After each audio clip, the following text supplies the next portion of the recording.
Assalamualaikum warahmatullahi wabarakatuh. Saya Revita Steningsi, NPM 1917051058. Kali ini kita akan mereview materi mata kuliah Keamanan Sistem Informasi guna memenuhi penugasan ujian tengah praktikum. Langsung saja, pada pertemuan pertama kita membahas jenis-jenis hacker. Yang pertama ada white hat hacker, ialah hacker yang memegang teguh standar etika. Akses ke sistem komputer dilakukan bukan untuk tujuan yang merugikan, tetapi untuk menguji ketahanan sistem tersebut. Yang kedua, ada black hat hacker, ialah jenis hacker yang aktivitasnya menerobos sistem keamanan komputer untuk melakukan kerusakan, seperti cara menghapus berkas, identitas pencurian, penipuan kartu kredit, dan berbagai aktivitas lainnya yang merugikan. Hacker jenis ini disebut juga sebagai checker. Perbedaannya sangat jelas, di mana white hat hacker ini dengan tujuan yang baik, yaitu untuk menguji ketahanan sistem tersebut dan memenuhi standar etika. Lalu untuk black hat itu tujuannya untuk melakukan kerusakan atau berbuat hal yang tidak baik, yang tentunya tidak memenuhi standar etika. Lalu yang ketiga ada grey hat hacker, yaitu seseorang yang menganut standar etika ganda. Sekali waktu, hacker ini mungkin menjunjung etika hacker, namun di waktu lain aktivitasnya melanggar batas-batas hukum. Grey hat hacker ini sekali waktu dia menjadi white hat atau memenuhi standar etika, namun di waktu lain juga dapat menjadi black hat hacker atau melanggar batas-batas hukum dan tidak sesuai standar etika. Yang keempat ada script kiddie hacker, yaitu seseorang yang tidak mahir dengan sistem komputer, namun seseorang ini mampu menerobos sebuah sistem komputer dengan menggunakan perangkat lunak atau yang dibuat dari oleh orang lain. Lalu yang kelima ada hacktivist hacker, ialah jenis hacker yang menggunakan kemampuannya untuk menyebarkan pesan-pesan tertentu seperti politik, agama, ideologi, dan lain-lain. Apa itu keamanan sistem informasi? Menurut Simmons, atau nama lengkapnya Gustavus J. Simmons, keamanan informasi adalah bagaimana kita dapat mencegah penipuan atau mendeteksi adanya penipuan di sebuah sistem yang berbasis informasi, di mana informasinya sendiri tidak memiliki arti fisik. Tujuannya apa sih? Yang pertama, ada untuk kerahasiaan atau confidentiality. Maksudnya, informasi yang kita miliki pada suatu sistem atau database, baik itu dari organisasi maupun perusahaan, hal tersebut tersedia bagi orang yang berwenang, sehingga pihak yang tidak berhak tidak dapat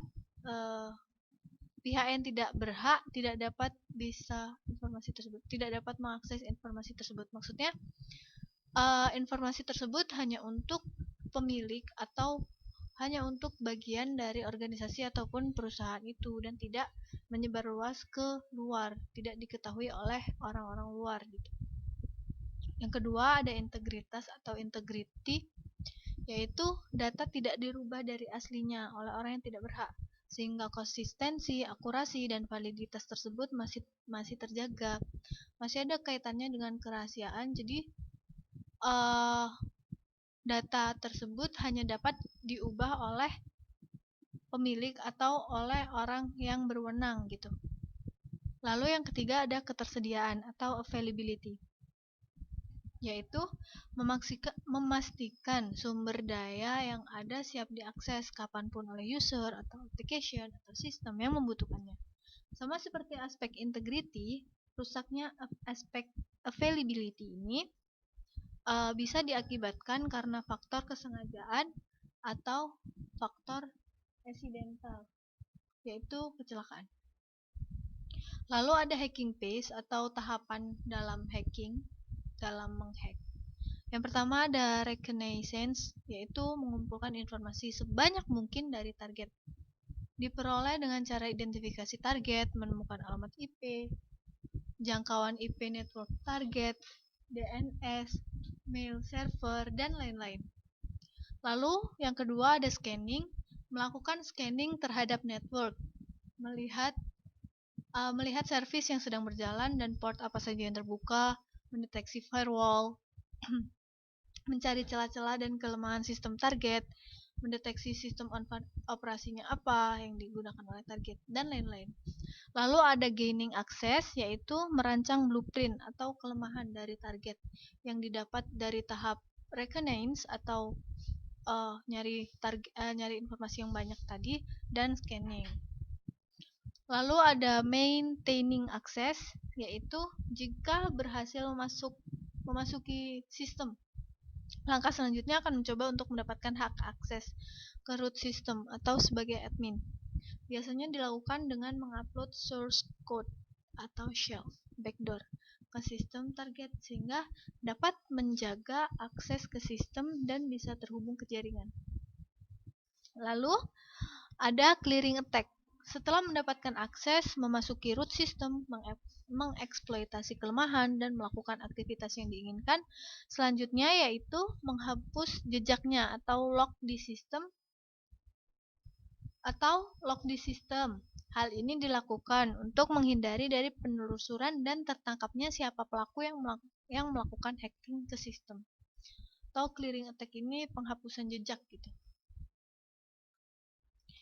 Lalu pada pertemuan kedua, kita membahas tentang footprinting. Apa itu footprinting? Footprinting itu dikenal sebagai pengintaian, yaitu teknik yang digunakan untuk mengumpulkan semua informasi tentang sistem komputer dan entitas milik target. Untuk mendapatkan informasi ini, seorang hacker mungkin menggunakan berbagai alat dan teknologi. Informasi ini sangat berguna bagi peretas yang mencoba memecahkan seluruh sistem. Di bawah ini beberapa alat yang diketahui dalam melakukan footprinting, yaitu ada Nmap, Whois, NSLOOKUP, Dig, WhatWeb, The Harvester, Sublister, POV, Recon, dan lain-lain. Masih banyak lagi alat dan teknologi yang bisa digunakan untuk melakukan footprinting. Bisa dicari sendiri. Lalu ada tipe-tipe dalam footprinting, yaitu ada dua. Yang pertama ada inner footprinting dan ada outer footprinting. Inner footprinting itu pencarian informasi terhadap suatu situs di mana Anda sudah berada di dalam jaringan komputer tersebut, atau Anda sudah berada di dalam gedungnya dan menggunakan fasilitas internet gratis. Lalu untuk outer footprinting, yaitu pencarian informasi terhadap suatu situs di mana Anda tidak berada dalam jaringan tersebut atau Anda berada jauh dari komputer target. Kedua tipe ini sama, yang membedakan hanya saat inner itu Anda sudah berada di dalam dan memungkinkan menggunakan fasilitas internetnya secara gratis. Untuk outer, Anda tidak berada di dalam jaringan atau mungkin berada jauh dari komputer target. Lalu ada information gathering. Jenis informasi apa saja sih yang dapat dikumpulkan dari footprinting? Nah, berikut informasi-informasinya. Yang pertama, ada operating system dari target, sistem informasi apa yang digunakan oleh target. Yang kedua ada firewall, yang ketiga ada IP address, yang keempat ada network map, yang kelima ada security configuration of the target machine, yang kelima ada email ID atau password, yang keenam server configuration, terus ada URLs dan VPN. How important footprinting? Seberapa pentingnya footprinting? Kenapa kita belajar footprinting? Karena footprinting dalam etika hacking, 90% waktu seseorang pentester digunakan untuk mengumpulkan data target dan 10%-nya digunakan untuk melakukan percobaan dalam menguasai sistem target. Jadi, pentingnya belajar footprinting itu Kita mengetahui dalam etika hacking 90% waktu seseorang itu digunakan untuk mengumpulkan data target, sedangkan untuk melakukan percobaannya sendiri itu hanya 10%. Lalu metode footprintingnya untuk search engine bisa menggunakan Netgraph, PeopleSmart, Google Alert, Yahoo, Bing, dan Shodan. Untuk advance Google hacking bisa menggunakan Google Docs, exploit database, complex search query string. Lalu untuk social network, website footprinting, email footprinting, whois footprinting, competitive intelligence gathering, DNS footprinting, network footprinting, dan social engineering bisa kalian baca sendiri. Untuk social networknya bisa menggunakan Facebook, Twitter, Instagram, Google. Emailnya bisa menggunakan Freeviewer. Whois-nya bisa menggunakan whois.net. Lalu DNS-nya bisa menggunakan DNS lookup. Whois ini pemilik dari domain name, pemilik dari targetnya. Lalu untuk DNS-nya biasanya digunakan untuk mencari IP dan domain pada server. Lalu, pada pertemuan ketiga kita membahas tentang Nmap. Apa itu Nmap?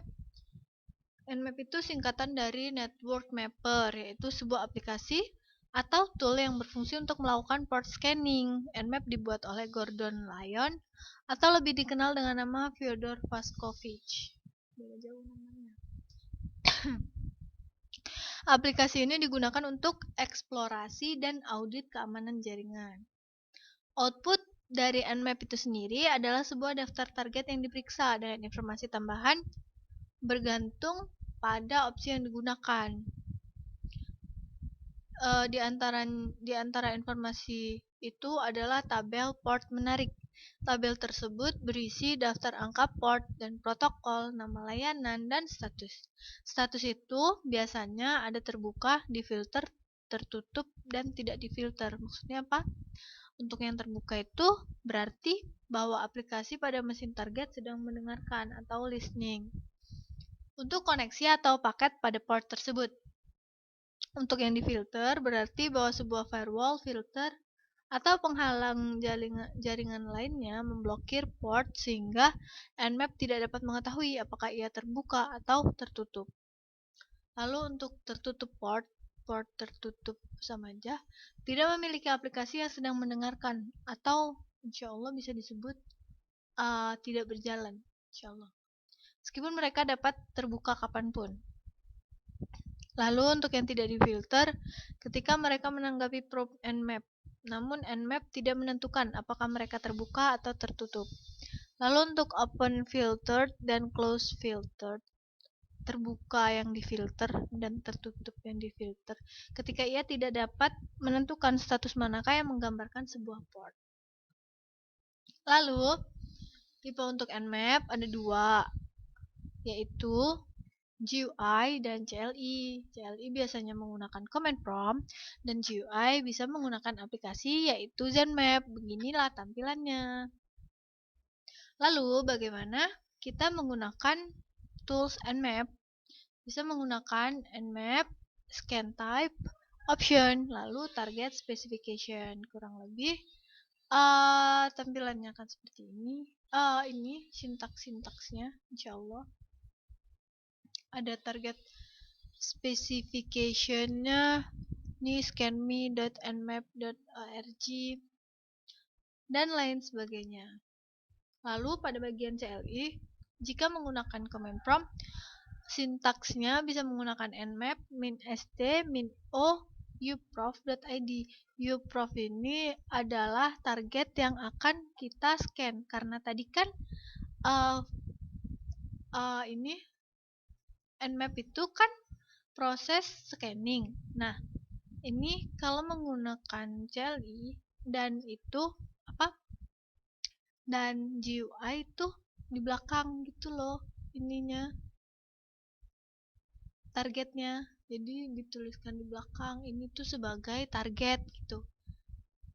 Untuk penjelasannya, min_st-nya itu TCP, terus min_o ini sistem operasi apa yang digunakan untuk mendeteksi sistem operasi apa yang digunakan, dan nah kan uProof ini URL-nya atau yang akan kita scan.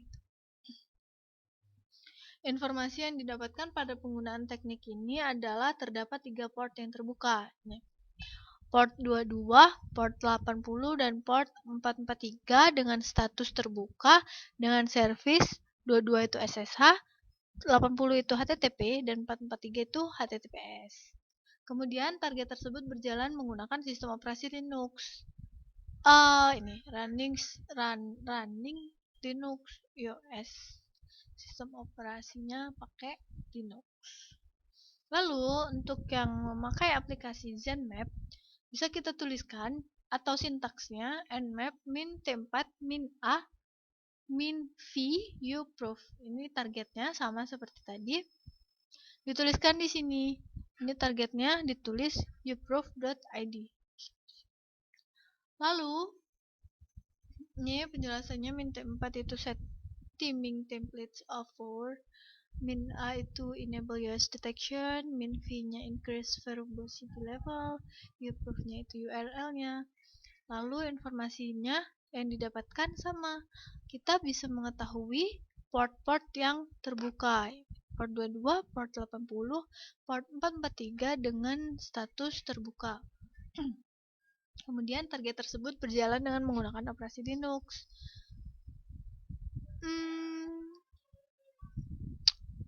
Kemudian terdapat DNS record-nya. Ini didapat DNS record-nya nih. Dan hop RTT dan address-nya.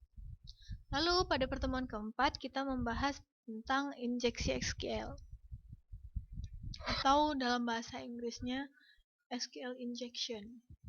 Adalah sebuah teknik yang menyalahgunakan sebuah celah keamanan yang terjadi dalam lapisan basis data dari sebuah aplikasi. Celah ini terjadi ketika inputan dari pengguna tidak difilter sehingga benar dari karakter-karakter pelolos secara benar, tidak difilter secara benar dari karakter-karakter pelolos bentukan string yang diinpukan dalam pernyataan SQL, Structured Query Language, atau masukan pengguna tidak bertipe kuat dan karenanya dijalankan tidak sesuai harapan. Injeksi SQL ini kan menyalahgunakan sebuah celah keamanan ya. Nah, celah ini terjadi ketika inputannya tidak sesuai, tidak difilter secara benar gitu dari karakter-karakter pelolosnya gitu. Nah, untuk tools dari Nmap itu bisa menggunakan metode manual dan menggunakan tools. Untuk toolsnya sendiri bisa menggunakan SQL Map, JSQL Injection, BBK SQL, dan lain sebagainya. Nah, untuk parameternya SQL injeksi SQL yang manual itu untuk petik 1 itu untuk hack, min untuk command out, titik koma untuk end statement, dan persen sama bintang itu untuk wildcards. Sedangkan parameter pada SQL Map min URL atau min u ini untuk mengecek URL, min DBS untuk cek database, min table untuk cek table, min column untuk cek kolom, min dam untuk cek dam data, min d untuk memilih database, min t untuk select table, dan min c untuk select kolom. Lalu instalasi SQL Map di Windows. Pertama, kita download dan install Python. Karena SQL Map ditulis dengan Python, hal pertama yang Anda butuhkan adalah interpreter Python. Lalu kedua, download dan install SQL Map. Ekstrak file zip-nya di direktori manapun. Terus diinstal seperti biasa. Lalu untuk instalasi pada Linux, perintahnya git clone min dev 1 cdsqlmap min-dev / terus python sqlmap.py. Lalu instalasi sqlmap di Mac. Perintahnya brew install sqlmap dan sqlmap.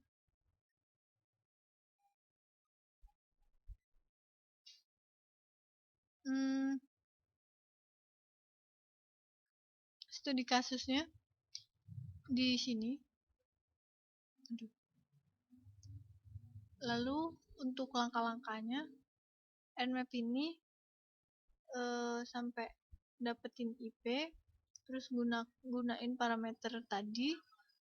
Ini untuk studi kasus pada pertemuan kemarin. Lalu untuk pertemuan kelima kita membahas tentang PDF-Crack.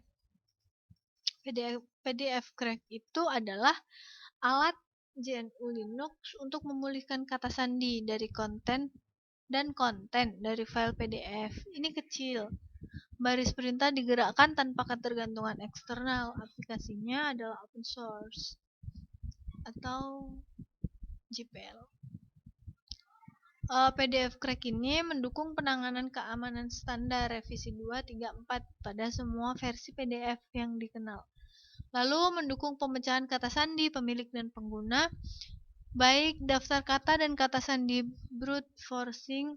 Didukung permutasi sederhana. Saat ini hanya mencoba karakter pertama sebagai huruf besar. Lalu menyimpan atau muat pekerjaan yang sedang berjalan sebagai pembandingan sederhana dan pencarian yang dioptimalkan untuk kata sandi pemilik ketika kata sandi pengguna diketahui. Instalasi PDF-Crack pada Kali Linux bisa menggunakan sudo apt-get install PDF-Crack. Lalu tampilannya akan seperti ini. Jika menginstal install PDF-Crack di Kali Linux, tampilannya akan seperti ini.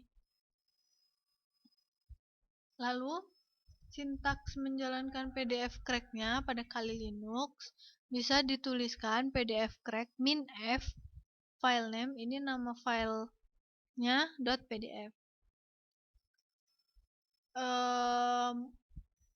Ini nanti untuk hasil dari ini.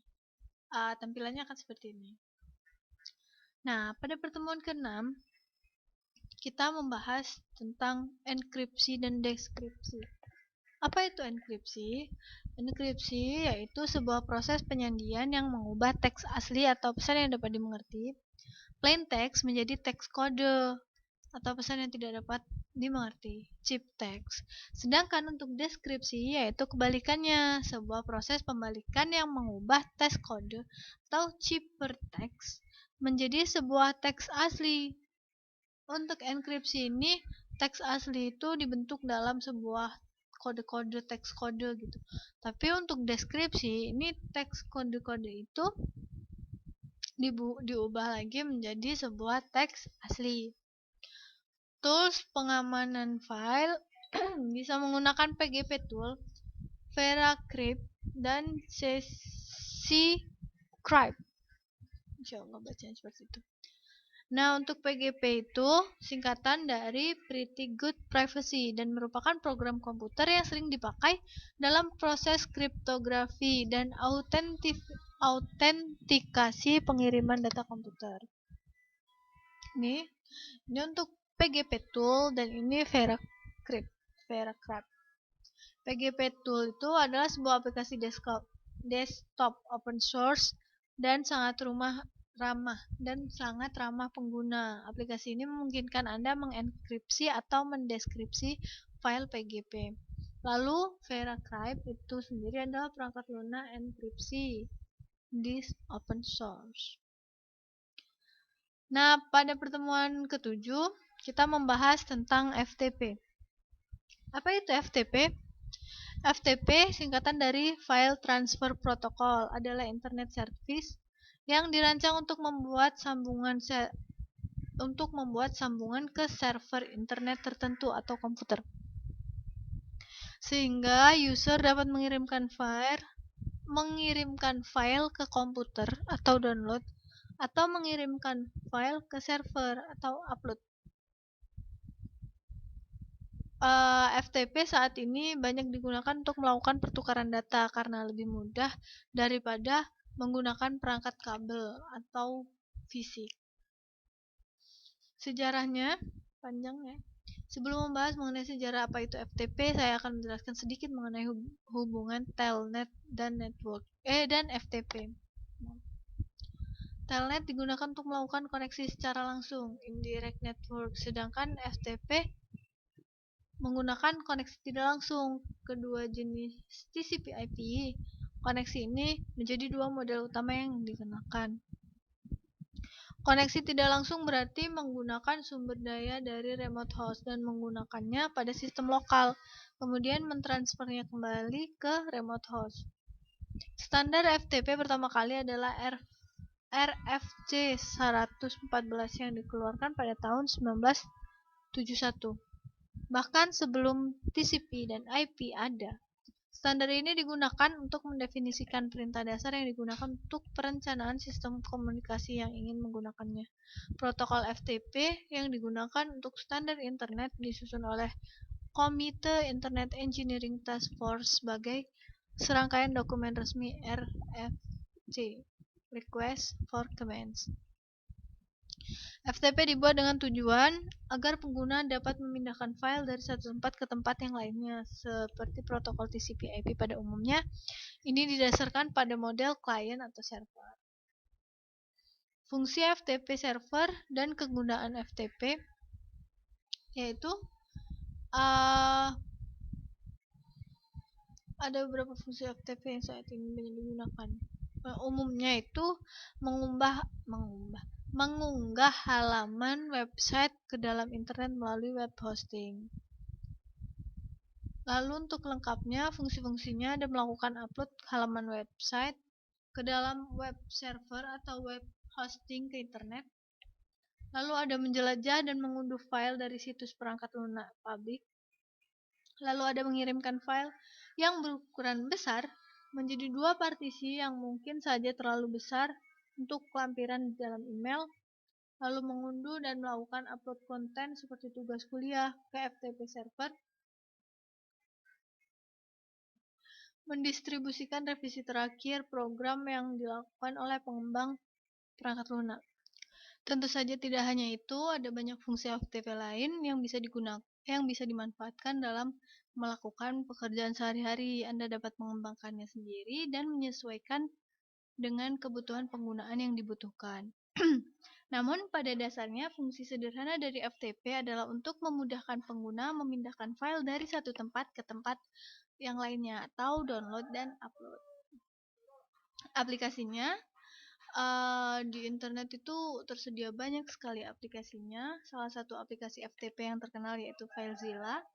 Aplikasi FTP ini banyak digunakan untuk melakukan remote FTP. Tidak hanya lengkap, melainkan juga dapat digunakan di berbagai macam sistem operasi seperti Linux dan Windows yang umum digunakan oleh banyak orang.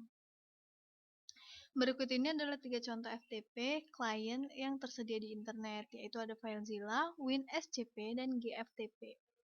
FileZilla FTP klien yaitu FTP yang banyak digunakan untuk melakukan koneksi remote FTP dengan fitur yang lengkap.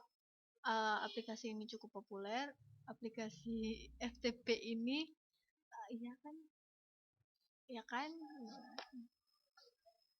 yang terkenal, aplikasi yang terkenal. Aplikasi FTP ini mendukung di beberapa sistem operasi terkenal seperti Linux dan Windows. Kelebihannya adalah dapat melakukan transisi simultan. Ketika mengupload file tanpa koneksi terputus, maka dapat diulang kembali. Ketika mengupload file tetapi koneksi terputus, maka dia akan dapat diulang kembali gitu. Namun aplikasi FTP ini memiliki kekurangan, yaitu membutuhkan waktu yang lama untuk mengunggah berkas. Jadi semakin banyak dan semakin dan semakin besar berkasnya, maka semakin lama pula proses uploadnya. Lalu ada WinSCP. Meskipun tidak sepopuler FileZilla, WinSCP merupakan aplikasi yang juga cukup populer, aplikasi untuk pengguna Windows, apalagi untuk pengguna Windows.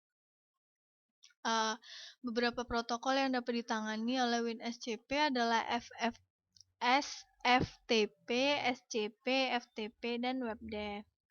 Kelebihan dari WinSCP ini adalah dukungan SSH, password, keyboard interaktif, public key, dan autentikasi Kerberos. Selain juga terintegrasi dengan Pagian atas dukungan menu autentikasi kunci publik dengan SSH. Sayangnya aplikasi FTP ini hanya bisa digunakan di Windows saja. Dan yang terakhir ada GFTP. Apa itu FTP? GFTP. Ini tipu. GFTP merupakan aplikasi FTP klien yang hanya tersedia di sistem operasi Linux. Jadi untuk FileZilla itu untuk Linux dan Windows bisa digunakan di keduanya. Lalu untuk WinSCP ini hanya untuk di Windows dan GFTP ini hanya untuk di Linux. Aplikasi ini adalah open source, jadi boleh dikembangkan dan dipakai oleh siapa saja. Sudah mendukung protokol FTP, FTPS, HTTP, HTTPS, SSH, dan FSP. Sayangnya, aplikasi FTP ini hanya bisa digunakan untuk melakukan koneksi FTP menggunakan antar jaringan lokal saja. Sekian yang dapat saya sampaikan. Saya mohon maaf apabila terdapat kata yang salah, dan kepada Allah saya mohon ampun. Saya akhiri. Wassalamualaikum warahmatullahi wabarakatuh.